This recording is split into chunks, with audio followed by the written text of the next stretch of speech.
Buenas noches. Es un placer estar nuevamente con ustedes retomando las sesiones del Colegio de Medicina Interna de México. Ante todo, les envío un cordial saludo de parte del presidente de nuestro colegio, el doctor Ramón Jesús Barrera Cruz, y la mesa directiva, deseando que este año esté lleno de alegría, salud y logros inolvidables. Mi nombre es Carla Erika Rojas Bertis Contreras, soy la segunda secretaria del colegio y nos vamos a estar viendo los miércoles durante las sesiones. Les comento la nueva modalidad. Las sesiones continuarán siendo semanales,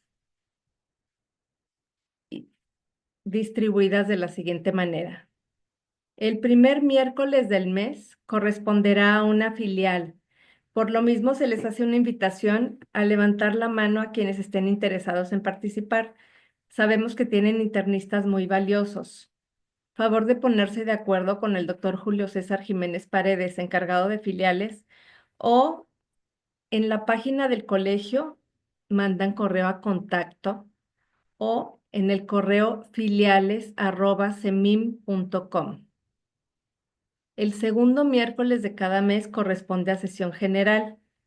El tercer miércoles corresponde a médicos residentes. Se llevará a cabo, un reto diagnóstico que se publicará en la página del CEMIM desde la primera semana del mes para que sus residentes hagan el ejercicio como en los casos clínicos interinstitucionales. Esto es para darle suficiente tiempo para analizarlo y estudiarlo. El día de la sesión, o sea, el tercer miércoles, será interactivo. Se responderán las preguntas y se dará para finalizar una revisión bibliográfica. Invitamos a todas las sedes que tienen residentes de medicina interna, ya que solo serán 12 participantes, una por mes. Es una oportunidad para darles espacio a los residentes en el colegio y que tengan más presencia y participación. ¿Cómo registrarse? Directamente con el presidente de la filial, con quienes se tiene contacto. Otra opción es por la página del CEMIM en contacto o en el correo de actividades científicas, sin espacio, @semim.org, que este es el mío, o en este chat durante las sesiones de los miércoles. Es importante aclarar que la invitación es abierta, o sea, es a todos los estados del país. Vamos a empezar el tercer miércoles con Ciudad Juárez como piloto y el mes de febrero con Guadalajara. A partir de marzo ya está disponible el espacio. El cuarto miércoles es la sesión ordinaria. Sin más preámbulo, les presento al doctor Heriberto Augusto Martínez Camacho como primer ponente del año. El doctor es médico cirujano y partero, egresado de la Universidad Michoacana de San Nicolás Hidalgo. Es médico internista colegiado en el Colegio de Medicina Interna de México, adscrito en el Servicio de Medicina Interna del Hospital de Alta Especialidad del ISSSTE en Morelia. Es profesor investigador tipo C de la Universidad Michoacana de San Nicolás de Hidalgo, presidente del Comité Editorial del Colegio de Medicina Interna de México, expresidente del Colegio de Medicina Interna de México, consejero emérito del Consejo Mexicano de Medicina Interna. Agradecemos su participación en esta primera sesión del año con la plática Deterioro cognitivo, el riesgo infravalorado de las enfermedades crónico-degenerativas. Bienvenido, doctor.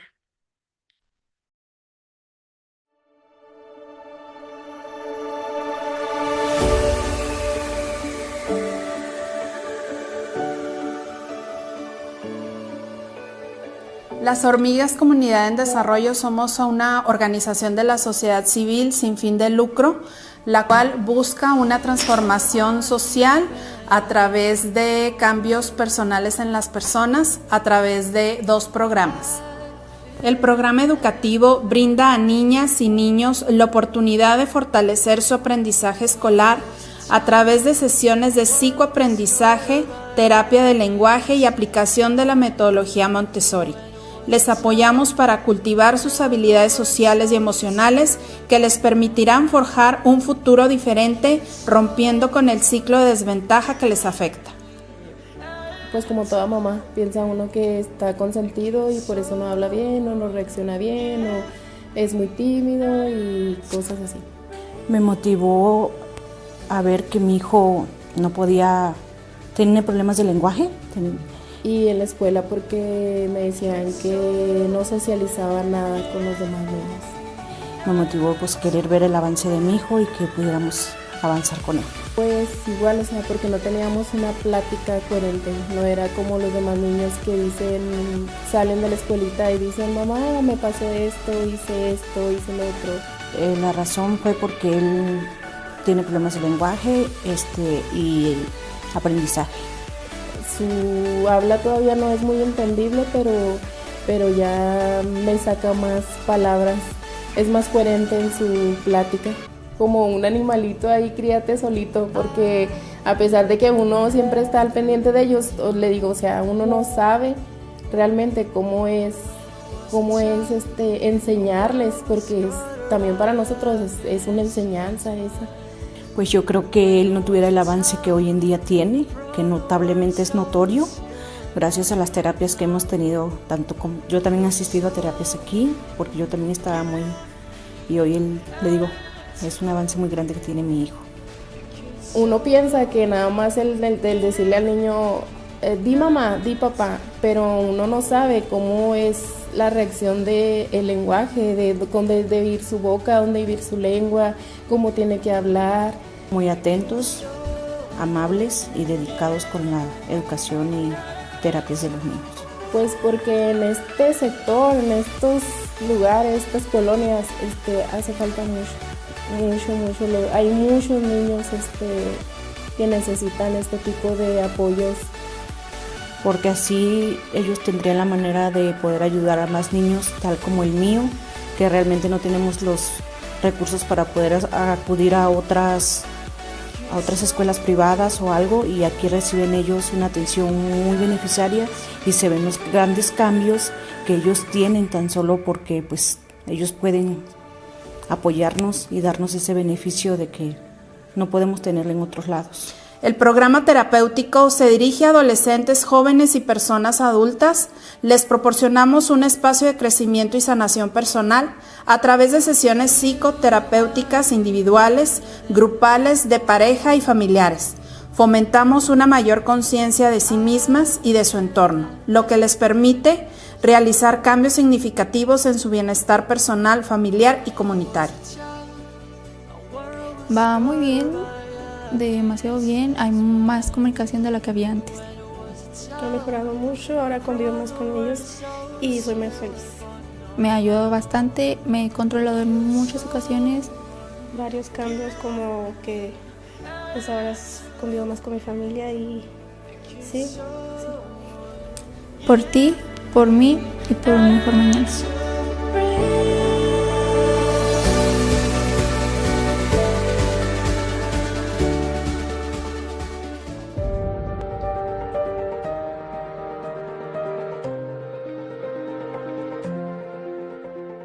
Muy buenas noches a todos los asistentes a esta plática convocada por el Colegio de Medicina Interna de México.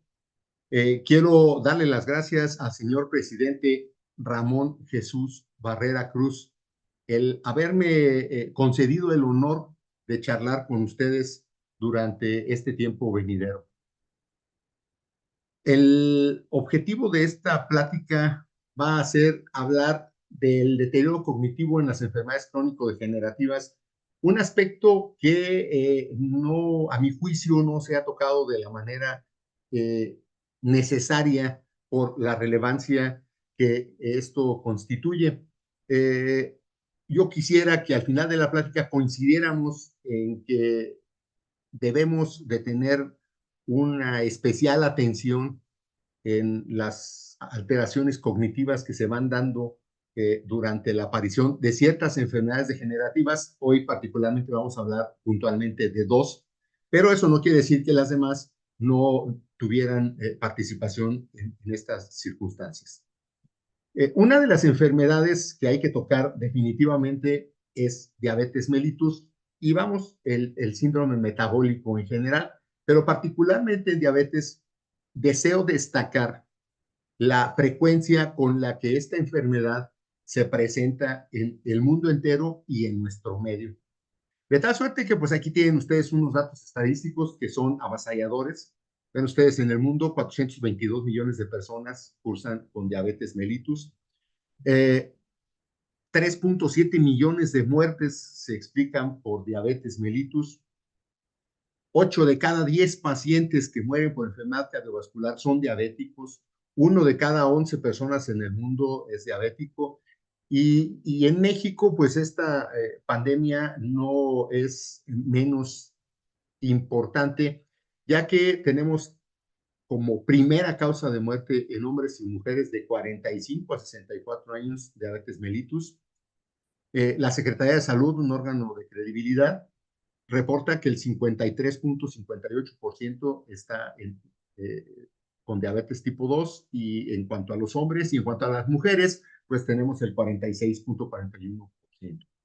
El 68% de los pacientes con este padecimiento sufren alteraciones estructurales de los pies que los llevan a un desenlace muy triste en cuanto a la movilidad y a la permanencia de las extremidades inferiores.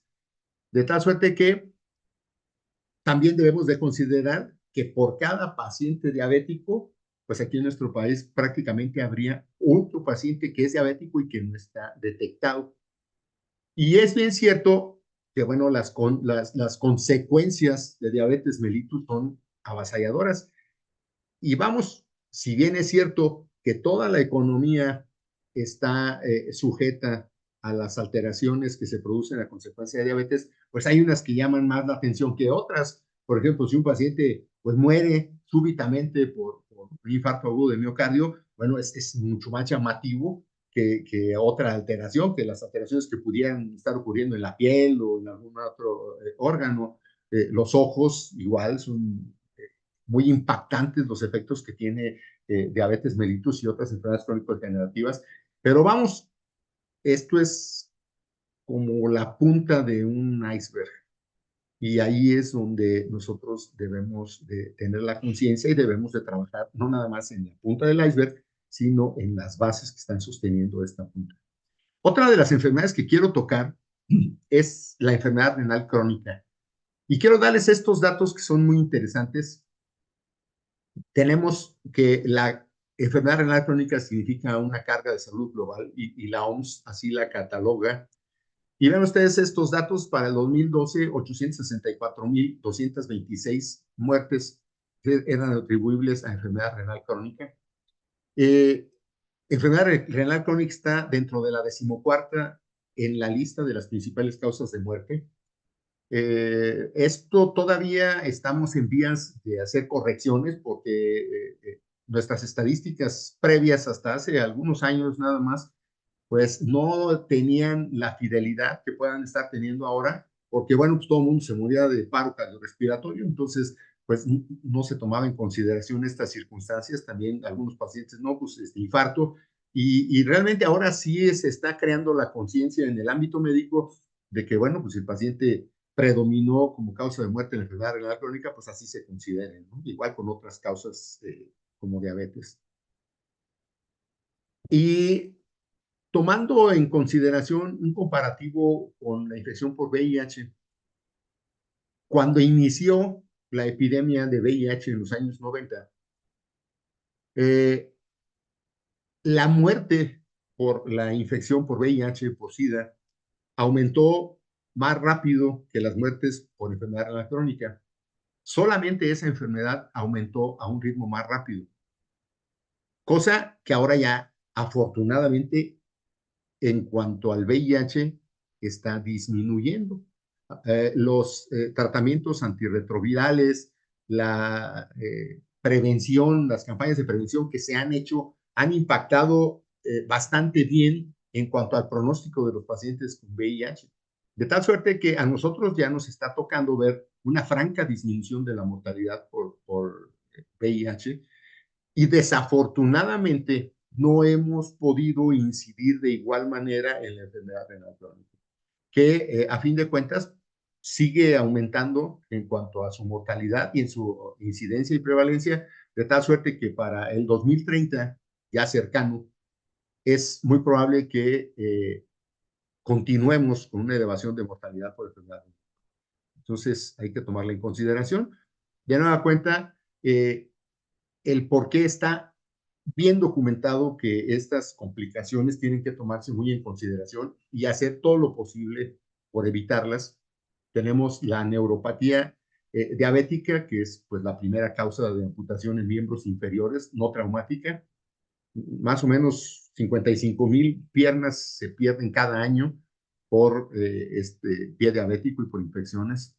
La retinopatía, que es la primera causa de ceguera en adultos. El infarto cerebral, 2 a 4 veces más mortal en pacientes con diabetes. La enfermedad cardiovascular, como primera causa de muerte y muy estrechamente relacionada con diabetes. La nefropatía diabética, primera causa de enfermedad renal terminal y de necesidad de tratamiento sustitutivo. Y además, enfermedad renal crónica con un cóctel bastante tóxico para ser asiento de eventos cardiovasculares. Entonces, todo el mundo queremos llegar a evitar que pase cualquiera de estas complicaciones. Bueno, las enfermedades crónico-degenerativas son complejas desde su condición multifactorial. Muchas tienen factores similares precipitantes y vamos a decirlo de la manera real. Lo que pasa es que pues influye la propia individualidad de los seres humanos. Somos individuales, cada uno somos únicos, de tal suerte que, pues genéticamente alguien me puede decir, bueno, este señor nunca se cuidó y no tiene diabetes, y este sí se cuidaba y tiene diabetes. Entonces, la cuestión propia de cada individuo, desde ahí empieza esta circunstancia. Y vamos, está bien demostrado que hay factores ambientales, sociales, laborales, conductuales y psicosociales que se entrelazan y hacen llevan al paciente a un desafortunado encuentro entre los factores genéticos propios del individuo con los eventos o con los factores ambientales que pueden llevarlo a cierta enfermedad. Entonces, ese desafortunado encuentro se produce con mucha frecuencia en el caso de diabetes y en el caso de enfermedad renal crónica. Y por supuesto, pues estas enfermedades, a medida que se diagnostican y que van causando deterioro en los pacientes, pues van limitando a los enfermos.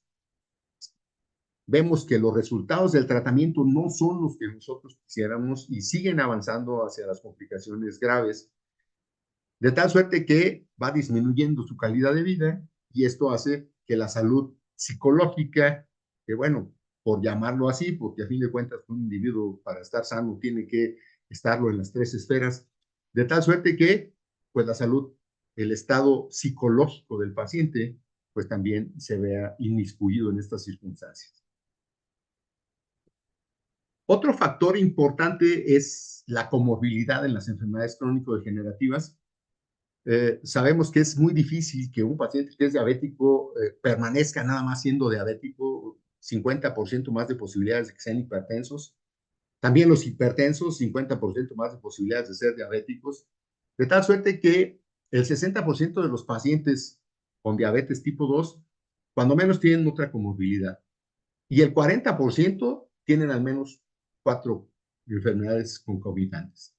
De tal suerte que esto pues necesariamente impacta en la salud global del enfermo. Y tenemos la influencia de lo que ya mencionamos, lo demográfico, lo psicológico, lo social, lo cognitivo, lo cultural, y también la influencia que puede tener el sistema de salud en el control de estos enfermos. Vamos a hablar de las habilidades cognitivas. Entonces, bueno, las habilidades cognitivas se integran habitualmente en el sistema límbico y las mencionamos en esta diapositiva. Tenemos las praxias, la capacidad de movimientos aprendidos, complejos o de diferente complejidad, que aprendemos o ejecutamos de una manera instintiva para protegernos y que son constructivos, ideatorios o ideomotores. El lenguaje, que pues es una parte de nuestra comunicación, tenemos que comprenderlo, tenemos que tener cierto vocabulario y debemos de tener una comprensión lectoescritura. La memoria, tan importante, semántica, episódica y procedimental. Funciones ejecutivas como la organización, la planificación, el raciocinio.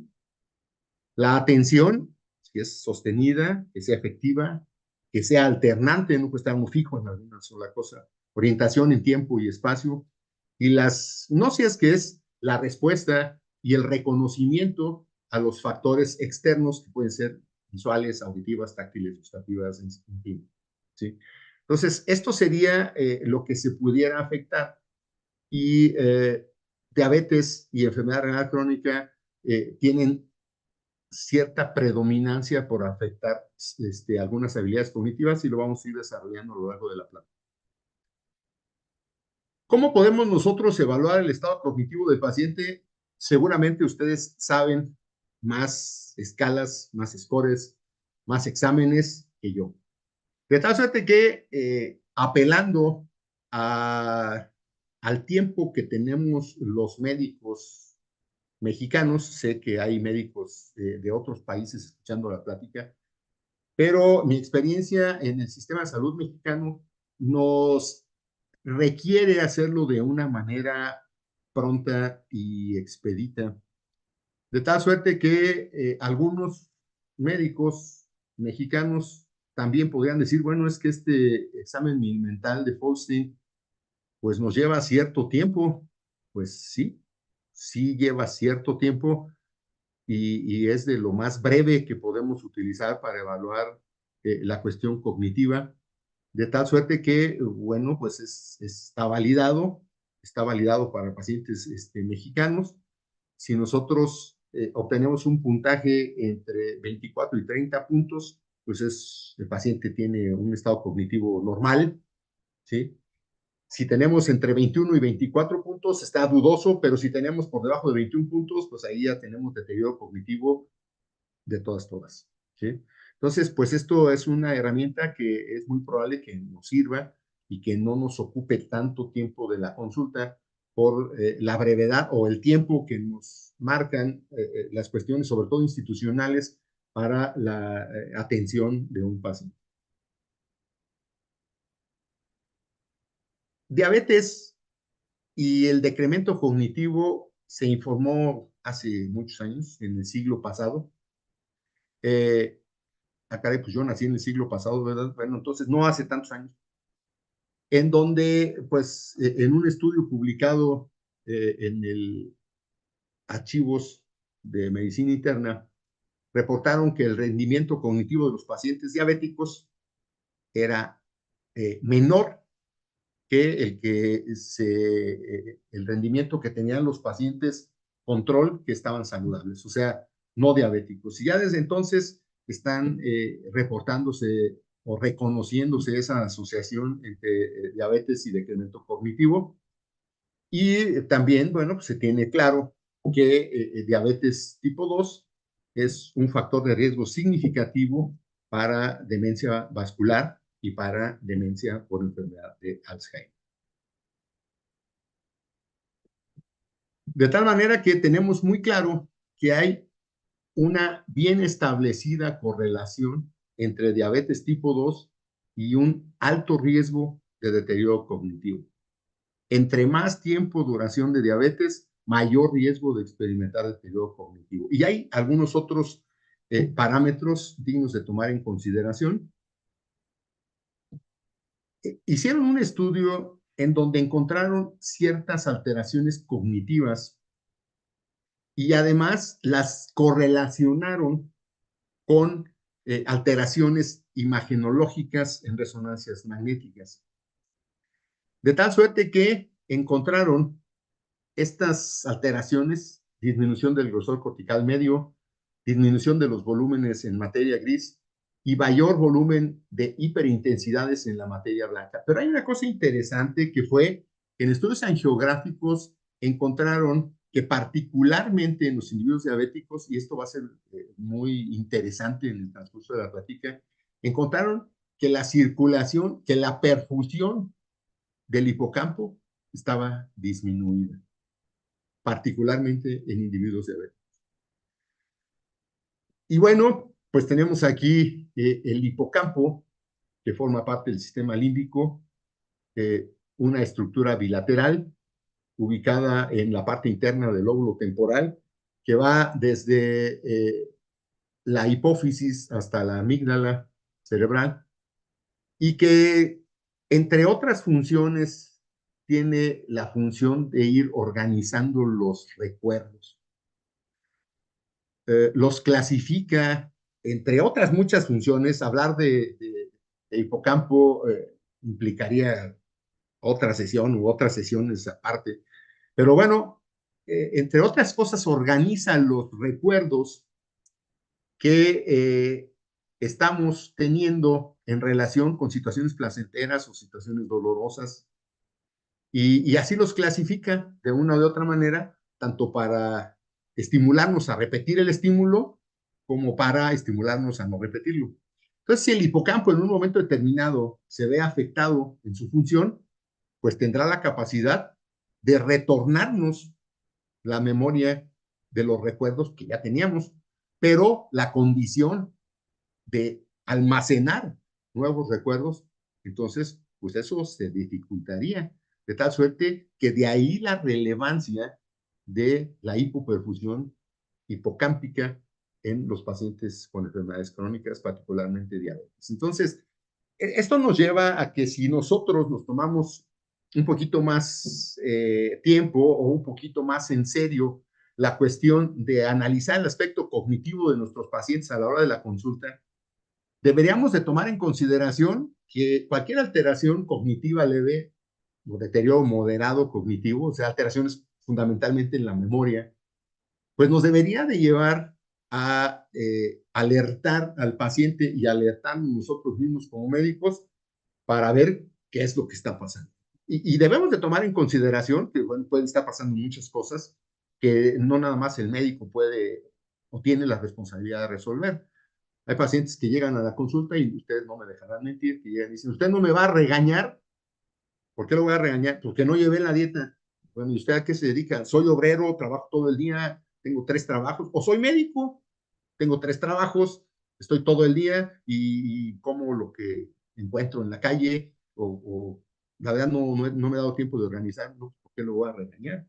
Debo de entender su situación y debo de explicarle al paciente que en la medida de lo posible, porque no se va a morir de hambre por no morirse de diabetes, pues en la medida de lo posible tiene que llevar a efecto ciertas circunstancias o ciertas modificaciones en su estilo de vida que lo van a ayudar. Pero bueno, a fin de cuentas, debemos de tomar en consideración que hay factores que no dependen de la relación médico-paciente, que no dependen del médico y no dependen del paciente tampoco. Eso entraña una de las dificultades y de las explicaciones de por qué la gente sigue teniendo estas complicaciones que tenemos bien identificadas y que, bueno, en un ideal no deberían estar ocurriendo con tanta frecuencia, ¿no? De nueva cuenta, el hipocampo.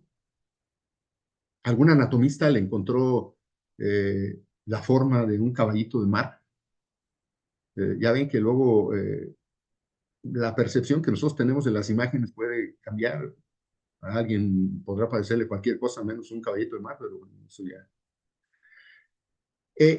¿Qué factores de riesgo se han identificado en los individuos diabéticos, pues, para ocasionar deterioro cognitivo? Definitivamente intervienen las cuestiones biológicas, el control de la diabetes mellitus, el género, la edad, la duración, cuestiones psicológicas como estados depresivos, cuestiones socioeconómicas, que bueno, pues también ahí nosotros como médicos poco podemos hacer, mucho haremos con solucionar nuestro problema socioeconómico nosotros. También el grado de estudios, el grado de preparación interviene, y algunas cuestiones farmacológicas que vamos a revisar. Digo, lo menciono como parte de la plática, pues ustedes lo tienen muy claro. El daño al endotelio, las interrupciones en la señalización de la insulina, el hiperinsulinismo, la respuesta inflamatoria elevada, los altos niveles de estrés oxidativo, perdón, por los productos finales de la glucación avanzada, las anomalías en la regulación metabólica, como los estados de hiperglicemia, los de hipoglucemia, los estados postprandiales de hiperglucemia, pues todo eso está muy bien estudiado y muy demostrado que influye en las complicaciones crónicas de la enfermedad. Y a mayor duración de la enfermedad, mayor posibilidad de daño cognitivo. Individuos de edad avanzada, entre 40, no digo que de 40 años en edad avanzada, digo que desde los 40 años, incluso hay algún estudio por ahí que no lo mencioné porque no reúne todas las condiciones para darle toda la fidelidad que deberíamos de hacer, pero menciona que incluso en el periodo de prediabetes pueden venir presentándose ciertas alteraciones que nos van a ocasionar o que fueran marcadores del sistema de alteraciones cognitivas, de tal suerte que, bueno, 40 años son individuos muy jóvenes, pero el pico estaría más o menos 65, de los 65 años en adelante, adultos en plenitud. El género influye, sí influye aquí, a diferencia de otras patologías como la enfermedad cardiovascular. Aquí las mujeres tienen más riesgo desde el principio y no se modifica con la edad, más o menos una diferencia de 5 puntos porcentuales. Y la fluctuación en los niveles de glucosa, tanto para arriba como para abajo, estar en un columpio es complicado. De tal suerte que, bueno, podemos, como lo mencioné, ver cierto grado de atrofia cerebral en pacientes diabéticos, que en comparativos con pacientes sanos no se vería. Y lo de la edad que les había comentado, lo del género, 45% de riesgo en las mujeres contra 40% en los hombres. Y los adultos mayores tienen mayor riesgo de hipoglucemia, que en un momento determinado también los estados de hiperglucemia graves o prolongados podrían estar dando más daño cognitivo.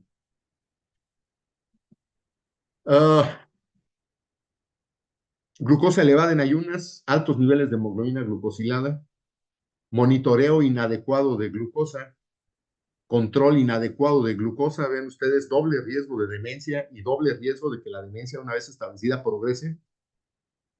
La manifestación va a ser sobre todo a nivel de la fluidez verbal y la memoria. Es algo muy, muy bien estudiado en el sentido de que los cambios van a venir en la fluidez verbal y la memoria de rendimiento.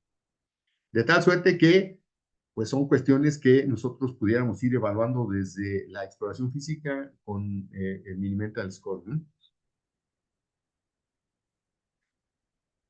Hablando de comorbilidades, bueno, pues hipertensión, se sabe del daño vascular que tiene sobre el cerebro, eso está muy claro y podría ser motivo de otra plática. Los pacientes con retinopatía se ha encontrado que tienen una mayor incidencia de depresión, pues por la pérdida visual y por las implicaciones que esto tiene en su vida cotidiana, en su vida laboral, en su vida social.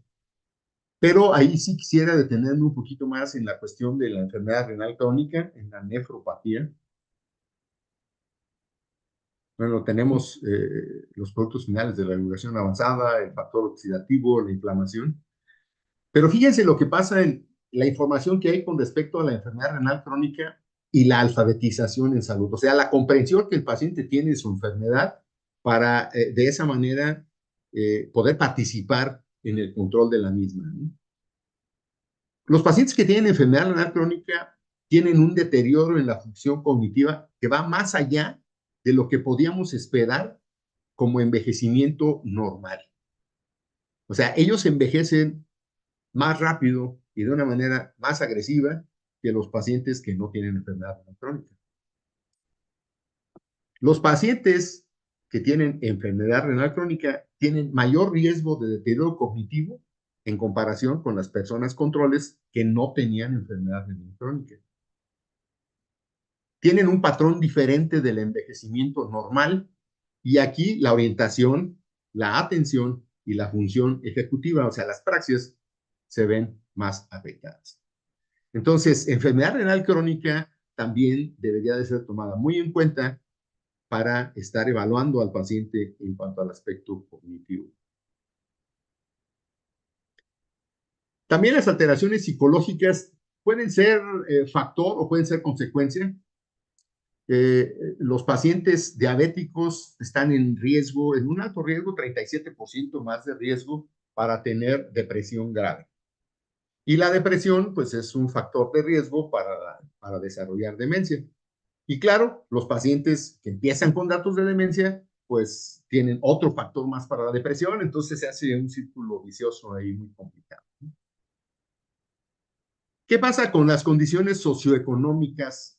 Bueno, las condiciones socioeconómicas influyen mucho para el acceso a servicios de salud, para la monitorización adecuada de las enfermedades crónico-degenerativas, para el apego al tratamiento. Y desafortunadamente, pues hay gente que no tiene la posibilidad que no cuenta con esas posibilidades y pues va ahí sin mucho control, sin mucha revisión. Y bueno, pues hay una compleja interacción entre los factores que ya vimos, los biológicos y los psicosociales, de tal suerte que pues, los aspectos socioeconómicos están relacionados con las vías biológicas en base a la participación que tienen en esas circunstancias de el manejo, el control, la accesibilidad a servicios de salud, en fin. Bajos niveles de educación son factor de riesgo potencial para la demencia, de tal suerte que pues es bueno saber qué grado de estudios tiene el paciente, porque se ha visto que los pacientes entre mayor grado de estudios tienen una mayor densidad sináptica en la corteza. Entonces, pues pasa, me imagino un ejemplo muy burdo, pero muy claro, lo que pasa con la circulación colateral, ¿no? A medida que uno tiene más edad, pues se le va haciendo más circulación colateral. Igual acá, a medida que uno estudia más, pues se le van haciendo más densas las sinapsis, y entonces de esta manera, a la hora que ocurre algo, pues no, tiene uno más capacidad de defensa para no caer en un grado de deterioro cognitivo tan grave como el que no tiene esa densidad sináptica. Y la incidencia de la demencia tiene una correlación negativa, o sea, entre más educación, menos demencia. Ya de la situación económica, pues ya platicamos que pues sí tiene un impacto muy, muy grande y muy lamentable, pues algo que no está al alcance de los médicos ni de los pacientes, ¿sí? En cuanto a las cuestiones farmacológicas, bueno, hay estudios disímbolos. Por ejemplo, encontraron en un estudio que los pacientes que trataban con metformina y sulfonilureas tenían un menor riesgo de demencia. Luego hicieron un estudio nada más con sulfonilureas y les fue igual, les fue con un menor riesgo de demencia. Entonces, pues hay una base ahí de que las sulfonilureas pudieran darle al paciente menos riesgo de demencia. Lo que sí, insulinas, glitazonas, sí se han aumentado, se han relacionado con un aumento en síntomas cognitivos, en deterioro cognitivo y en riesgo de demencia. Aquí se ha visto involucrada la posibilidad de más episodios de hipoglucemia. De tal suerte que también hay que tomar en consideración que muchos pacientes que se tratan con insulina, que se les pone insulina basal, golo, pues son pacientes de difícil control, entonces seguramente pues tienen más complicaciones y quizá no sea atribuible nada más a las hipoglucemias o a la dosis de insulina o al tipo de insulina que pudieran tener un mayor desarrollo de demencia. Hay que tomar en consideración que los pacientes que reciben este tipo de terapias son pacientes de difícil control, la mayoría de ellos, ¿sí? Y tenemos este estudio con un buen intervalo de confianza, con una P significativa, que a fin de cuentas la terapia con insulina se asoció inversamente con la función cognitiva, o sea, se deterioró la función cognitiva más en los pacientes con el uso de terapia de insulina.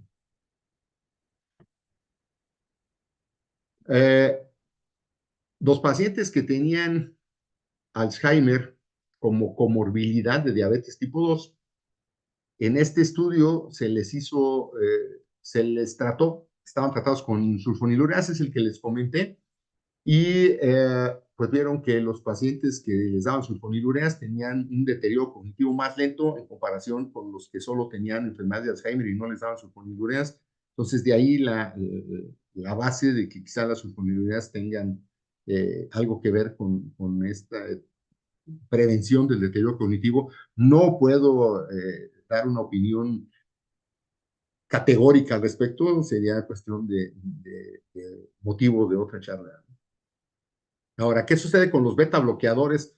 Algunos pacientes con enfermedad diabética, algunos diabéticos, pues coexisten con hipertensión arterial y bueno, pues 8 de cada 10 pacientes hipertensos necesitan 3 o 4 o más medicamentos para controlarse, entonces más de alguno a lo mejor necesita beta bloqueante, que no sería con mucho la mejor elección de acuerdo a esta cuestión, refiriéndome al deterioro cognitivo, ¿verdad? Se han visto muy en relación con disminución de la función cognitiva, se ha visto que corren mayor riesgo de eventos cardiovasculares. Las hipoglucemias graves fueron más frecuentes en los pacientes con ingesta de beta bloqueadores y tienen mayor riesgo longitudinal de demencia vascular en personas mayores de 60 años, independientemente de los otros factores que tengan. Entonces, pues esto es lo que encontré de beta bloqueantes. Y esta diapositiva, que yo los invito a que no intenten ver todo lo que dicen,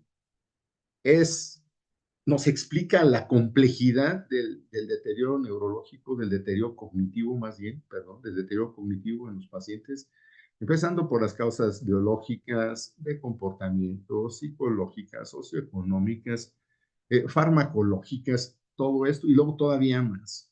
Entonces, esto parecería ser el nudo gordiano, en donde pues los grandes sabios atesoraron toda la información, y la hicieron en un paquete y la amarraron con un nudo, así como la espada y la piedra, que solamente alguien muy iluminado podría abrir. Entonces nadie lo podía abrir el nudo gordiano, hasta que llegó Alejandro Magno y le dio de machetazos al nudo gordiano y lo desató, lo cual pues no es una resolución del problema, ¿no?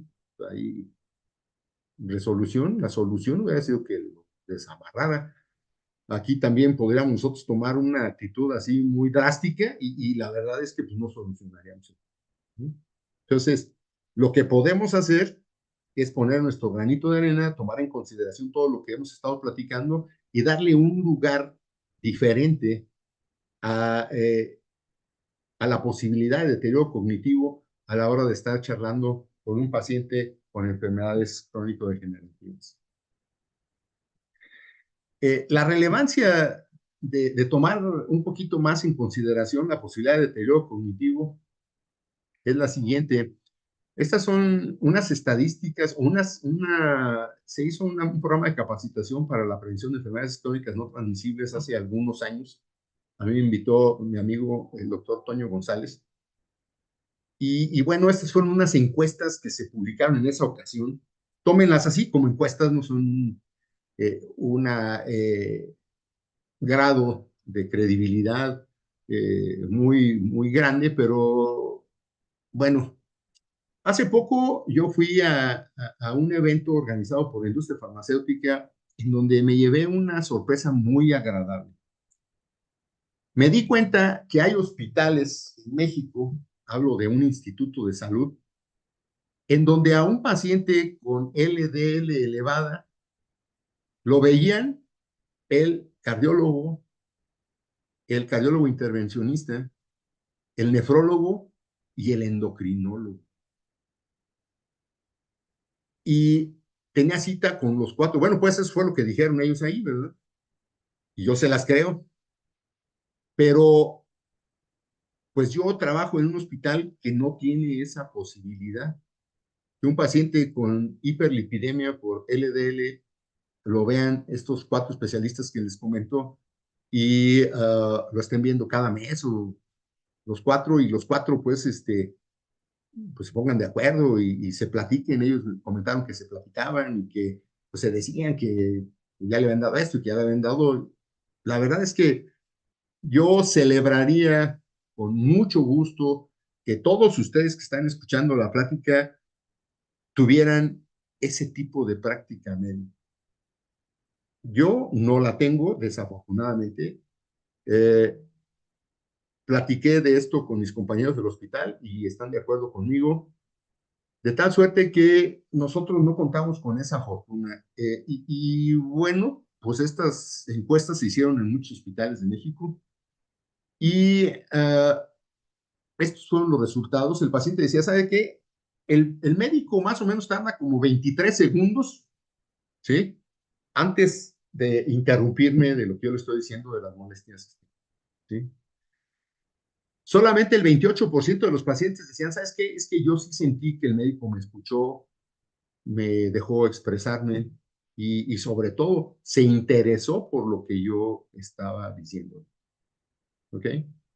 Digo, en nuestro país no estoy juzgando, pero hay médicos que tienen que ver en 6 horas 24 pacientes con un expediente electrónico que se abre y se cierra en determinado tiempo y que si el médico decide quedarse 2 horas, pues lo amonestan porque no está cumpliendo con sus metas y la farmacia se cierra y luego los pacientes que ya el médico decidió ver tarde para darles un poco de más tiempo, no sé, pues ya no pueden surtir el medicamento. Entonces, hay médicos que, pues yo no justifico, pero entiendo que en un momento determinado no cuenten con todo el tiempo que los pacientes quisieran, ¿no?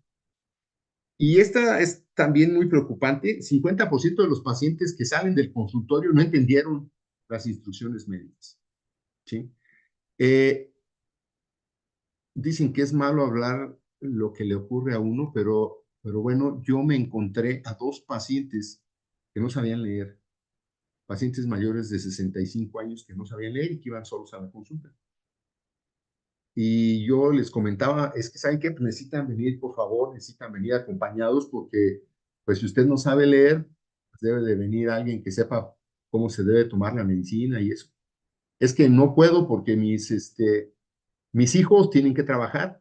De hecho, yo saliendo ahorita de la consulta y ya mejor apúrese, tengo que pasar por mi nieto porque yo soy quien recoja a los nietos. Espero que a ustedes nunca les pase eso, que tengan otras cuestiones muy diferentes.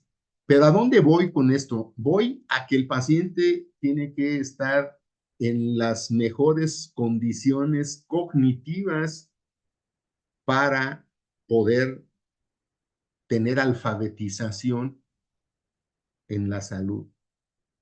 Si el paciente empieza con deterioro cognitivo, vamos a tener serios problemas.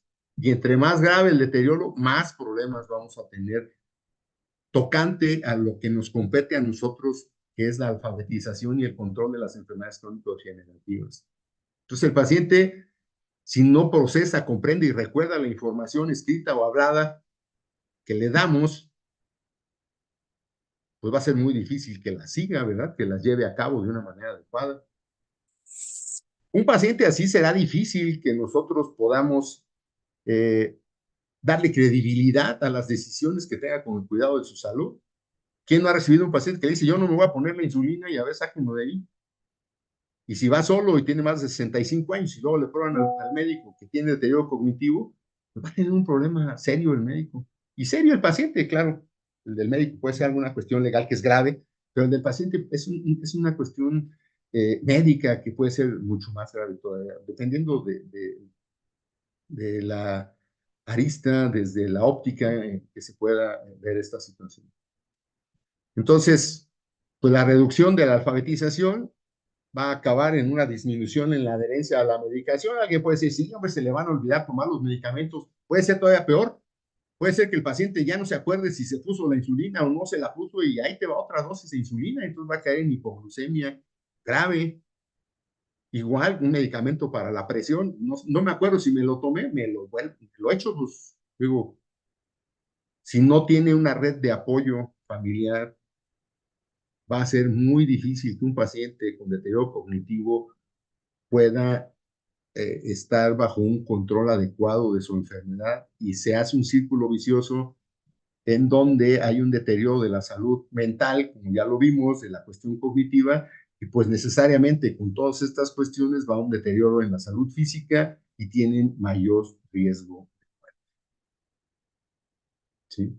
Entonces, estas son las limitaciones, las graves consecuencias que en un momento determinado el deterioro cognitivo pueden traer para nuestros pacientes.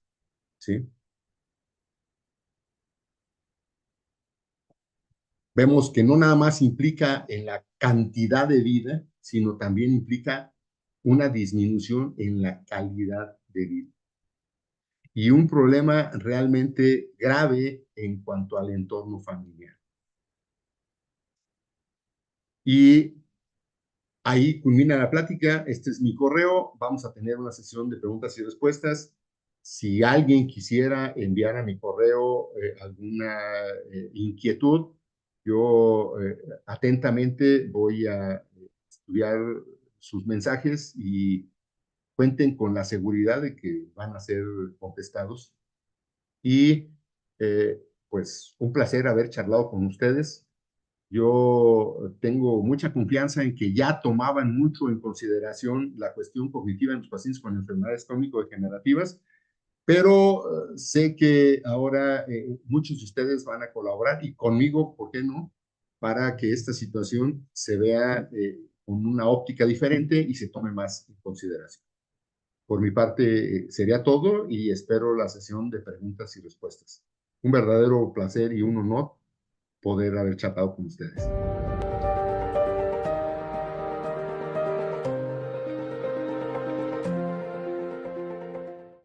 Buenas noches, doctor Heriberto Martínez. Muchísimas gracias por su tema muy interesante.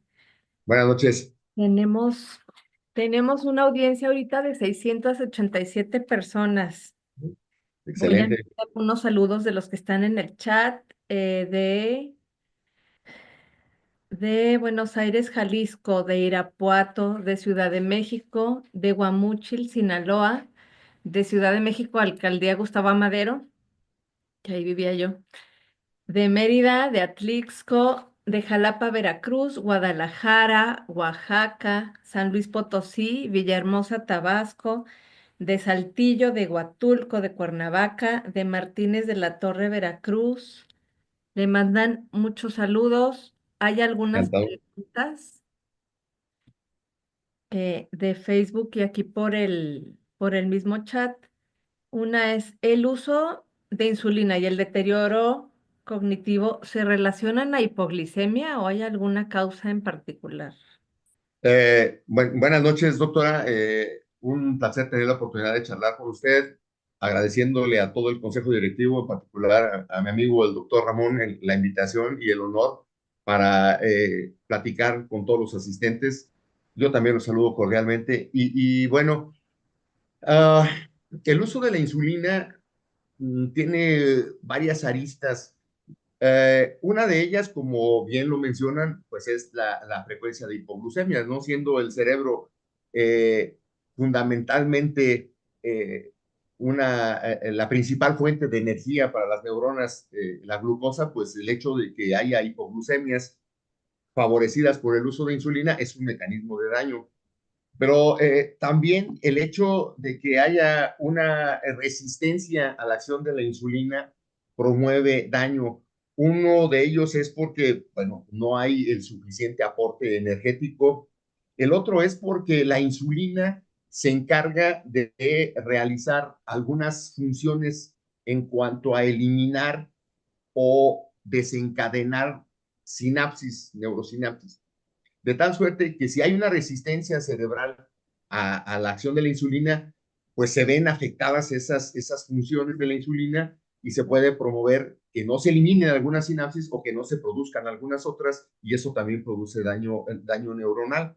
La otra es que la resistencia a la insulina, hay una competencia en cuanto a la enzima degradadora de insulina con la enzima degradadora, perdón, de la precursora de amiloide, de tal suerte que empieza a haber una retención, un acúmulo de proteína beta amiloide que promueve deterioro neuronal y que asocia al uso de la insulina y a la diabetes en sí con la posibilidad de enfermedad de Alzheimer.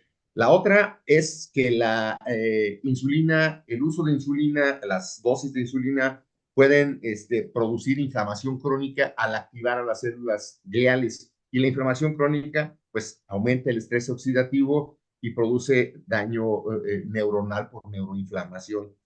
También la hiperinsulinemia produce per se un incremento, un acúmulo de la proteína beta amiloide, y la otra es pues también que se promueve un estrés oxidativo. Entonces, esos serían los mecanismos que están implicados en cuanto al daño, al deterioro neurológico a consecuencia del uso de la insulina. Es lo que tendría yo que responderle. Ok, igual Anabel García, hablando de insulinas también, pregunta ¿a qué se ha asociado el uso de insulina basal y bolo con el deterioro cognitivo? Ya que si tenemos tantos estigmas con el uso de insulina, con esto mucho más. Bueno, la utilización de insulina basal e insulina de bolos nos habla de que los pacientes tienen un trastorno metabólico de difícil control. Sí. Entonces, no es realmente el hecho de utilizar insulina basal bolo para promover el deterioro neurológico. O sea, los pacientes de deterioro cognitivo, perdón, los pacientes que tienen basal bolo son pacientes de más difícil control, que tienen hiperglucemias postprandiales, de tal suerte que esos pacientes tienen ese factor de difícil control, y también el hecho de que a veces dejamos un poquito de lado el uso de los sensibilizantes a la insulina. Por eso, pues los algoritmos siguen manteniendo a metformina ahí adentro a pesar de los pesares, porque bueno, ya vemos que no es propiamente el uso de una insulina, sino es todo esto que le estoy comentando de la resistencia a la acción de la insulina y de la activación de todos esos mecanismos de deterioro cognitivo. Entonces, realmente no quisiera yo que se quedara esa impresión de que el hecho de que el médico decida pasar el bolo le va a producir deterioro neurológico al paciente. No, eso no va por ahí. ¿Mm? Ok. Juan Carlos Latuada lo felicita, gracias, excelente ponencia. Carlos ¿De Renato qué? Hernández, saludos desde Dolores Hidalgo. ¿Mm? Fernando Javier Centeno comenta, en su experiencia, ¿cuáles son las escalas de valoración de deterioro cognitivo más prácticas y aplicables en la consulta diaria del médico internista? Excelente ponencia. Yo sugiero el uso del Mini-Mental Score. Una escala que está validada para nuestros pacientes. Es una escala que no nos toma mucho tiempo. Yo hablaba en relación y presentaba unas estadísticas ahí complicadas para los médicos en cuanto al tiempo que tiene uno de presencial en la consulta. A veces, sobre todo en la consulta institucional, no tiene uno todo el tiempo así muy abierto que digamos. Entonces, el Minimental puede servirles como una herramienta de confianza y predictora, y además de una fácil interpretación para poder definir si el paciente tiene ya deterioro cognitivo o bien ya está cargándose hacia el lado de la demencia. Ujú. Ok, gracias. El doctor Ramón Jesús Barrera, excelente ponencia, lo felicita. El doctor Francisco Javier Junes, gracias doctor Heriberto por su ponencia. Saludos desde Morelia, excelente ponencia. Ah, gracias. Capítulo León también el doctor Carlos Renato Hernández, la doctora Teresa Barrio de Chihuahua. José Mario de Metro Rosas, muchas gracias, excelente ponencia. Isauro Ramos también, excelente ponencia de Teresa Barrio. María El Rayo Caróters. Francisco Zambrano, felicitaciones, doctor Heriberto Martínez. Una consideración. Ajá. ¿Sería conveniente incluir el efecto deleterio de los anticolinérgicos sobre el deterioro cognitivo? No encontré yo la asociación, no busqué muchos fármacos que tuvieran impacto sobre el deterioro cognitivo. Lo más estudiado que hay hasta ahora en relación con la comorbilidad y en relación con las cuestiones de fármacos en el impacto cognitivo es los que les presenté en el hecho del uso de la insulina, el uso de los beta bloqueadores, el uso de las sulfonilureas y el buen uso de la metformina, que no lo hemos no hemos hecho hincapié ahí en esa situación. Pero no encontré algún otro estudio en relación con otras comorbilidades. Yo me centré mucho en diabetes insuficiencia renal crónica, en enfermedad renal crónica, Ujú. por la sensible disminución de la circulación hipocámpica que estos tienen como un factor muy exquisito para el deterioro cognitivo en los pacientes con diabetes mellitus y enfermedad renal crónica. Pero sería motivo de una investigación aún más amplia para buscar si los anticolinérgicos tuvieran alguna relación en este sentido. Pero de los que mencioné, esos son los que más relación tienen. Gracias, doctor. La doctora Rosalía García, buenas noches. Definitivamente es un tema muy importante y en los pacientes adultos mayores debemos hacer el Minimental en forma rutinaria desde la primera consulta y anualmente. La historia clínica buscando los factores de riesgo para el deterioro cognitivo es fundamental. Pregunta, ¿hay evidencia de que los inhibidores de bomba de protones antidepresivos, AINES, puedan favorecer deterioro cognitivo? Bueno, evidencia de inhibidores de bomba, sí, sí, como tales. No se ha hecho una asociación, y por eso no lo mencioné, no se ha hecho una asociación directa entre este tipo de fármacos mencionados ciertamente, certeramente por la doctora a quien le envió un cordial saludo. No se ha encontrado que específicamente estos fármacos en diabetes o en algunas otras enfermedades crónicas estén relacionados con deterioro cognitivo. Sí se ha demostrado que efectivamente sí están relacionados con deterioro cognitivo, pero la presentación iba enfocada más bien al deterioro cognitivo en los pacientes con diabetes y con enfermedad renal crónica. Pero acepto la consideración de la doctora, es cierto. Y de Facebook. Bueno, esta de Noé Sejudo en realidad ya la contestó, doctor. Él preguntaba, ¿podría la insulina de acción larga como glargina mitigar el riesgo de demencia por el uso de insulinas o al menos tener menos impacto? Me comentan de los países que están en Facebook, Paraguay, El Salvador, Guatemala, Venezuela, Chile, Bolivia y Estados Unidos. Y hay otra pregunta de Robert Luis Chumbiraico. ¿Moca o Folstein como tamizaje de deterioro cognitivo? La verdad es que son escalas que resultan válidas, que pueden ser llevadas a efecto sin mayor problema. Yo no estoy centrado en el Minimental.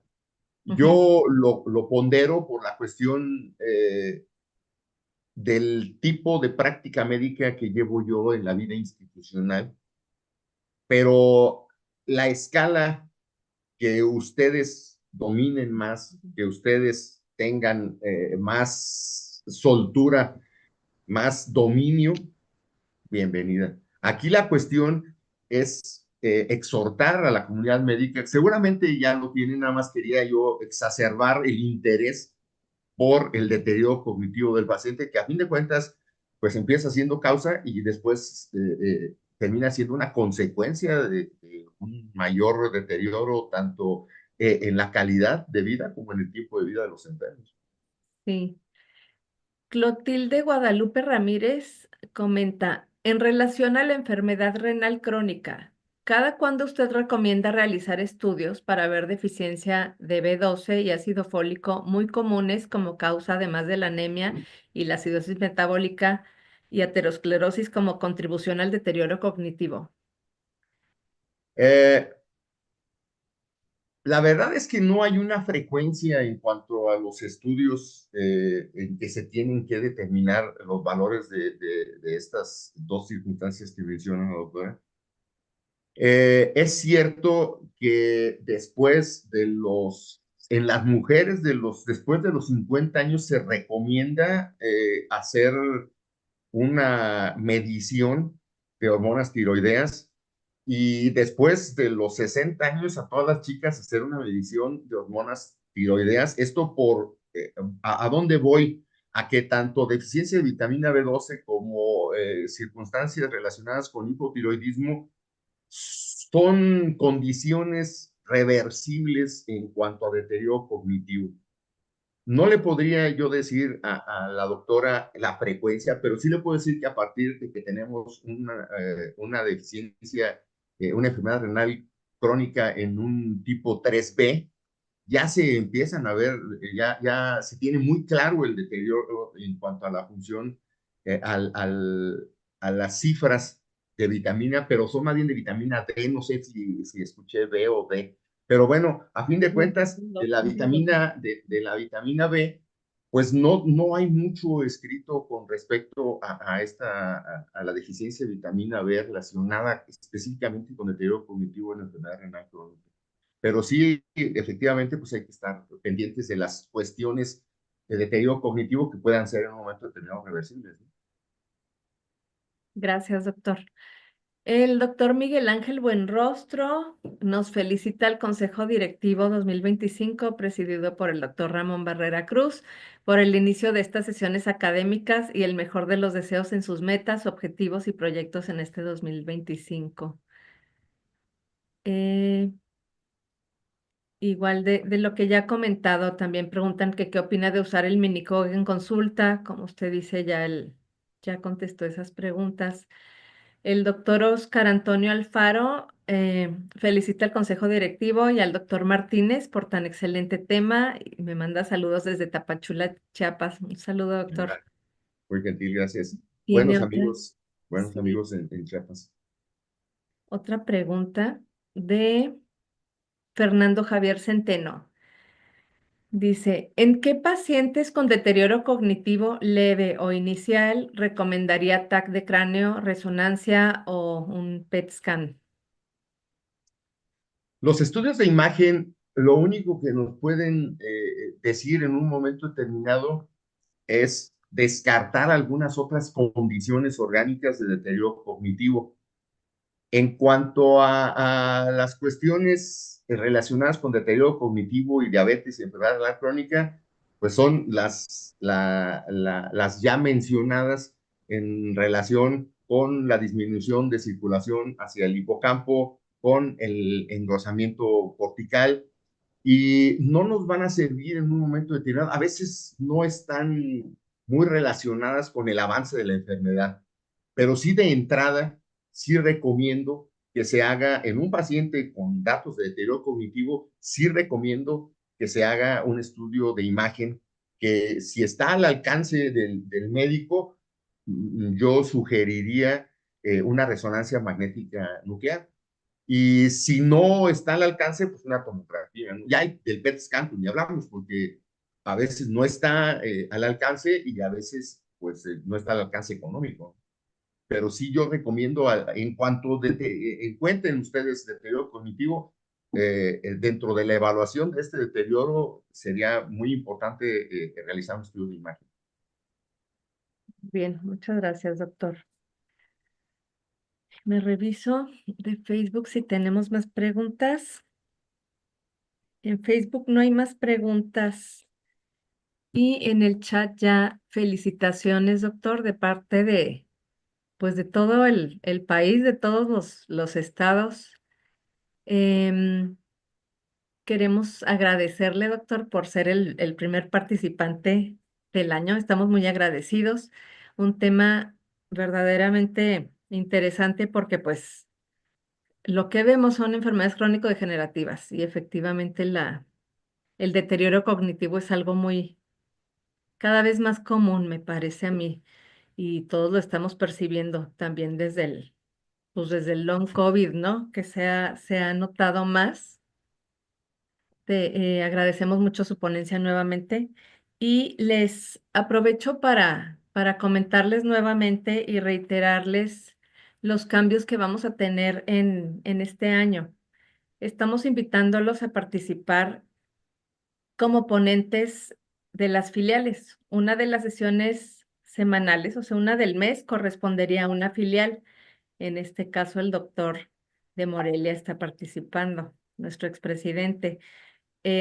Otra sesión, Para anotarse, para registrarse, hay que enviar un correo o hay que ponerse en contacto con el presidente de la filial, ya que ellos tienen un chat a nivel nacional, los presidentes de las filiales. Hay un correo también que es filiales@semim.org. Con respecto a las sesiones de residentes, la tercera sesión del mes corresponderá a los médicos residentes. Van a presentar un reto diagnóstico como caso clínico. Esta semana vamos a subir el caso a la página para que les digan a sus residentes que estén al pendiente. Si es como los casos interinstitucionales, van a venir ahí el resumen, qué estudios le pedirías. Se va a hacer el trabajo hasta el tercer miércoles, es cuando ya nos vamos a conectar y ya se van a dar las respuestas y una revisión bibliográfica. Para registrarse en este como participantes ya tenemos, este primer mes corresponde a Ciudad Juárez, en febrero corresponde a Guadalajara. A partir del tercer mes ya está disponible para que con tiempo, por favor, se vayan registrando. Mándenme correo a actividadescientíficas@semin.org o igual en la página del colegio ahí en contacto para estar revisando y con tiempo hacer esto. Las segundas y las cuartas corresponden a sesión general, la general y la ordinaria. Ahora, con respecto a la asociación civil, es vamos a contar con una asociación civil como actividad asistencial, a la cual van a presentar un video y nos van a decir qué es lo que hacen. En este caso de las hormigas, se trata de sesiones psicoterapéuticas que se les dan a personas de bajos recursos, niños, adolescentes, adultos también. Entonces, ahí vieron el video con las, mm, las exposiciones de las mamás de los niños y la encargada de la asociación. Esto es de manera individual y es opcional. Como les digo, es algo asistencial que vamos a estar realizando. Em, ya nos pusieron ahí la clave que va a estar durante todo el mes. Cada mes vamos a cambiar de asociación civil. Si ustedes conocen alguna que esté necesitada, que pues nos avisan porque esto sería, pues es a nivel nacional, ¿verdad? Entonces, aquí el doctor Miguel Ángel Buenrostro tiene una pregunta, doctor. Sí. Dice, muchas gracias por el tema, es un comentario, deterioro cognitivo, el riesgo infravalorado de las enfermedades crónico-degenerativas, como conferencista el doctor Heriberto Martínez Camacho. Una felicitación. Y saludos desde Tampico de Juan José Hernández. Efraín del Ángel dice, buenas noches, excelente sesión. ¿Qué afecta más al cerebro, la hiperglucemia o la hipoglucemia? ¿Y qué opina de las estatinas? Definitivamente la hipoglucemia. La hipoglucemia puede deteriorar muy rápido. De hecho, pues puede matar al paciente.